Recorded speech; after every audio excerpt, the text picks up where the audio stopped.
या ठिकाणी आपण पाहतोय की हा बेरबार आहे, हा स्थानिक पिंगळे वस्तीमध्ये आहे आणि या वस्तीची अशांतता या बेरबारमुळे, या बारमुळे झालेली आहे। या ठिकाणी आपण पाहतो कोरेगाव पार्क एरियामध्ये पोर्शे कारची घटना झाली। तर परवाच आपण पाहिलं की डीसीपीच्या मुलीला देखील एका पिलेल्या माणसाने उडवलं।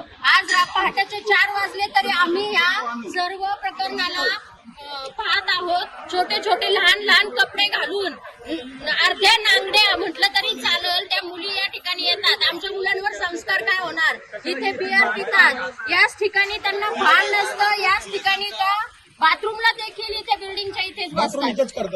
अशा आमच्या ह्या स्थानिक लोकांना हा जो त्रास आहे याचा लवकरात लवकर प्रशासनाने काहीतरी इलाज करावा अशी आमच्या सर्वसामान्य जनतेची मागणी आहे।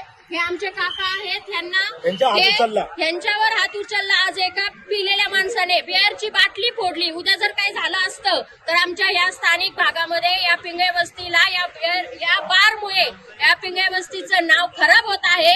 याच ठिकाणी असलेल्या गणपती मंदिराची आज आम्ही प्राणप्रतिष्ठा करून या पिंगळे वस्तीमध्ये सगळे एकत्र जमून धार्मिक लोक या ठिकाणी राहतात, परंतु हे असे अशांतता पसरवणारे, बाहेरून येणारे आणि 24 तास या ठिकाणी पिणारे आणि अर्धे नागडे असे ज्या मुलं या ठिकाणावरून जातात, याची लवकरात लवकर सरकारने, प्रशासनाने याची दखल घ्यावी अशी मी नम्र विनंती करते।